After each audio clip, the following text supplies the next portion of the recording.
Hey guys, DMJ here. But I wanted to show you guys what I'm working on today. So I'm doing some more Mordheim risers just to get some more elevation for our games. These are the main tools that I used, just a marker like this to draw in doorways and stuff. Use this guy for any passages, and I'll show you the technique of what I did there. It's not really rocket science. With these guys, yeah, we have, like in some of the pieces, we have these little walkways that go through here, is because we just wanted more options and cool ways to go through. And so what I did for these is just kept it really simple, just drew an archway on here and then flipped it over. I'm trying to hold the camera in one hand, but then took this guy. This is really helpful for this.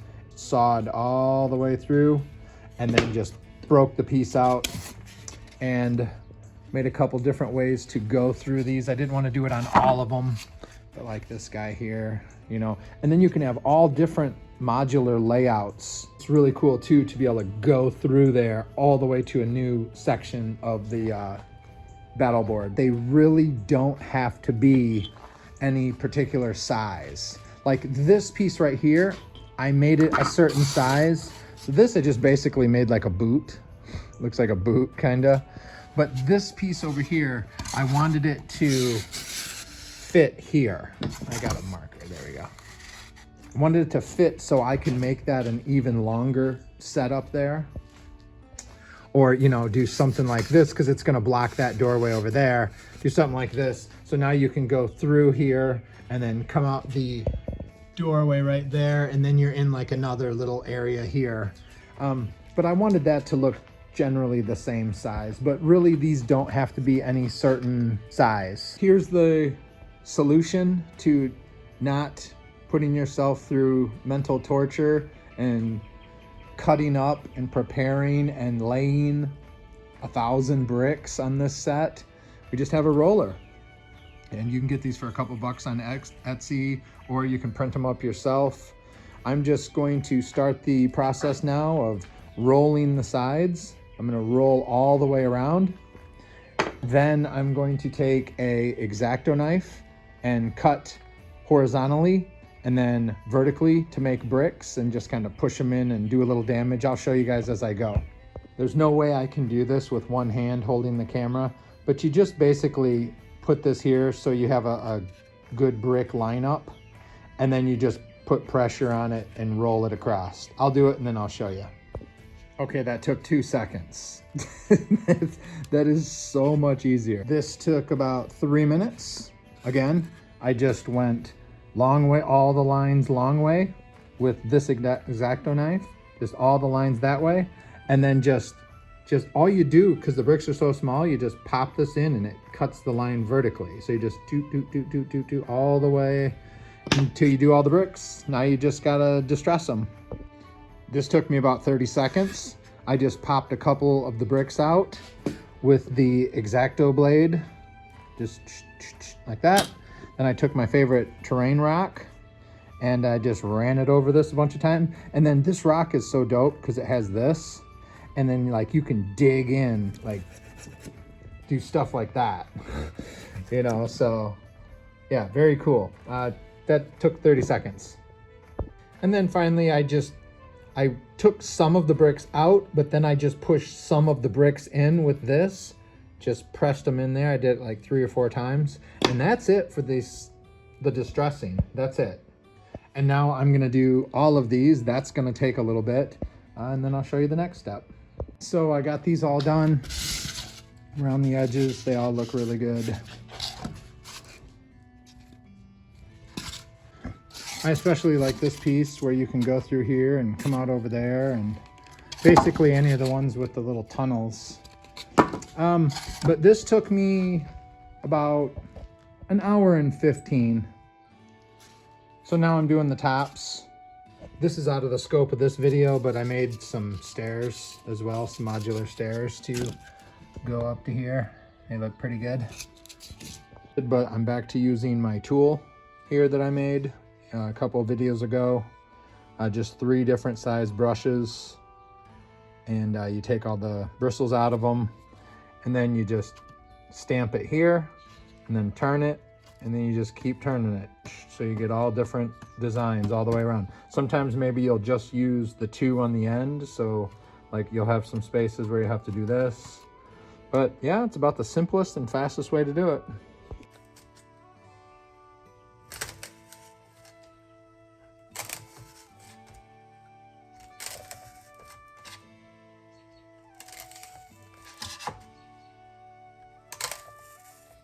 So I don't want to bore you guys to death, but look at, I did all of that.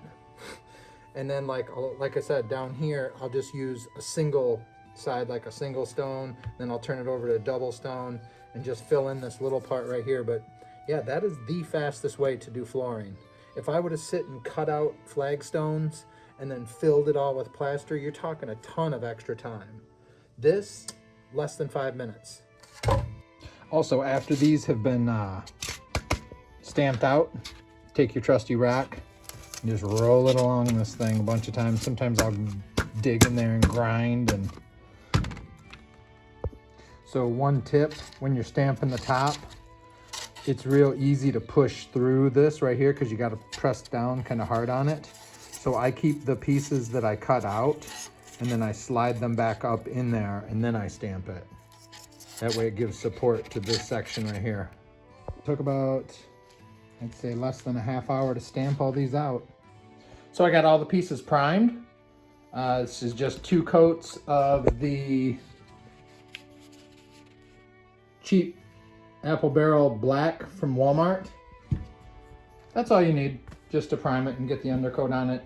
I had to hit it twice because inside these little rocks, and even if there's little bits showing through, all the washes and all the stuff that we're going to do on this is going to cover that. So no worries there. Just do it as quick as you can. Now we're just getting them. This is the first coat on them.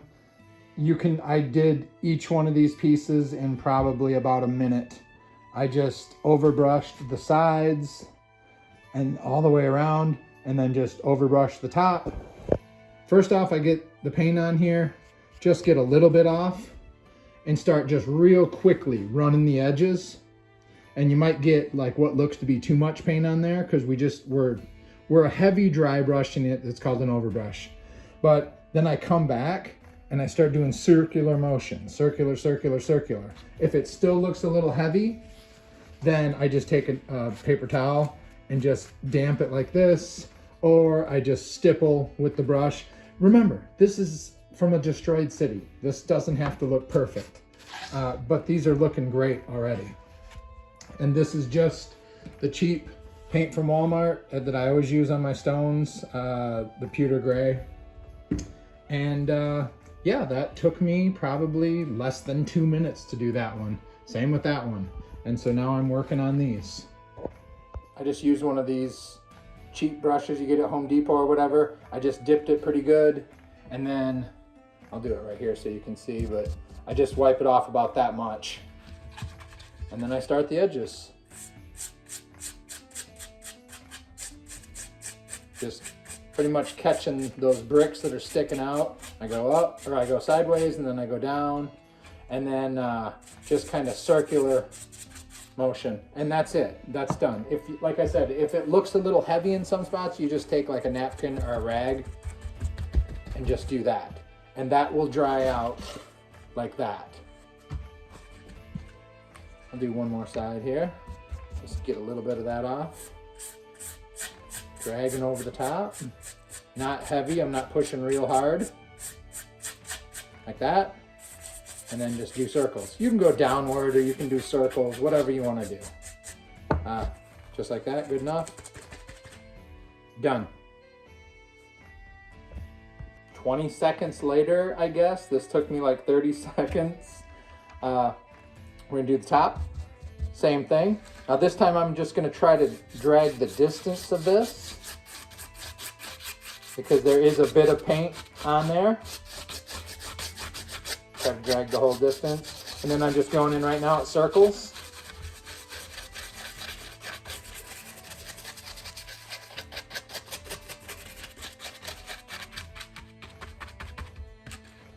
Just like that.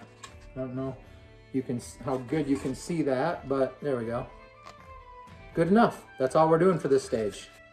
All right, for the dry brush, I just take some white and then I mix in little bits of gray until we get right there. I could have went a little grayer, I think, but it doesn't matter. Here's what the piece looks like. I like it. It looks fine.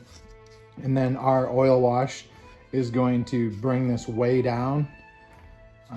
But yeah, I just used a same type of brush, but more of a fluffier one, I suppose, more of a beat up one. And I'm just really quickly just catching all the edges.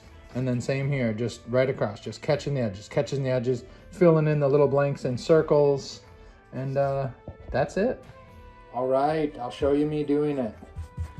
Take this off here. See, that's about where we're at. And we're just doing that. You know, if you get a little heavy, just wipe it with your finger. Doesn't matter. That's it. That's what it's gonna look like. And it's good enough. It takes no time at all. And if some of this does look a little white, it's where stones broke off. And you typically get that kind of look. Like I said though, we're gonna do an easy oil wash that I showed you how to do in some of the other videos. Super simple. That's all we're doing. Might as well do the rest of it. Maybe just like that. For the top, I'll just get another little dip here and just dragging across the edges. Doing circles. That's it, man. Don't overdo it. There you go. Good enough. That's all we're looking for. We're gonna do all the pieces. Shouldn't take too long, probably a minute or two per piece. We're doing really good on time. Here they are with both dry brushes on them. Now we're to head out to the garage to the airbrush. If you don't have an airbrush, you can just dry brush the next step, but I'm about to weather them. I just got my airbrush loaded up with my favorite weathering, which is snakebite leather. And when it goes over some of the whiter parts, it has more like an orangey look, which is what I like about it. But I'll set the camera up and just show you one. All right, so I'm just gonna hit it in certain little areas. That's it.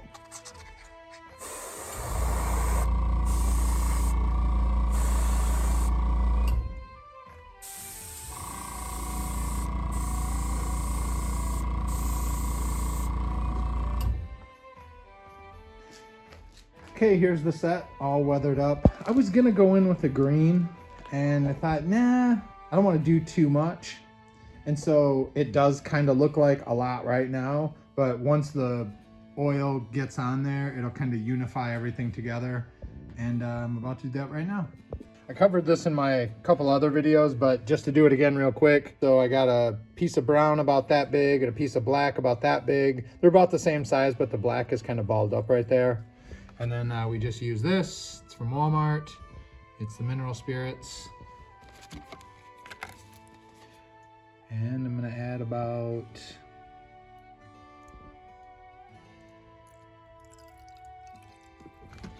that much. And then I'm gonna smash these down in here like this.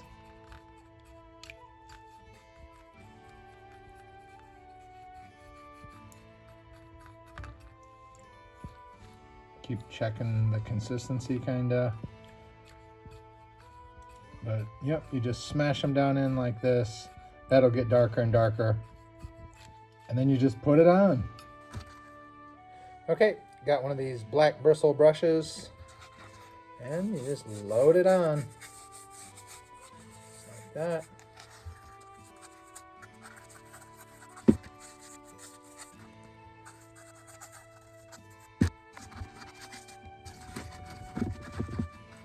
That's it. Takes a couple seconds. And so I'm gonna let this set up for just a couple minutes. Then I'm gonna come in with my t-shirt and dab it dry. So it's been a couple minutes. I'll just kind of tap this on here and see where we're at, see what it looks like. Camera might be shaking. There we go. You can kind of wipe a little bit. There you go.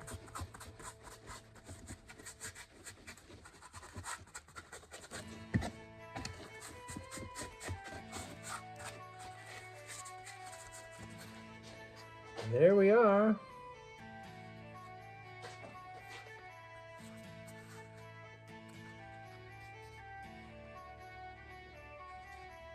Looks good. Darkened everything up, made it real dirty and dingy. Good enough. Now to do the rest of them. Yeah, they turned out really good. And then the next step is posters and graffiti and whatever else I want to do on these.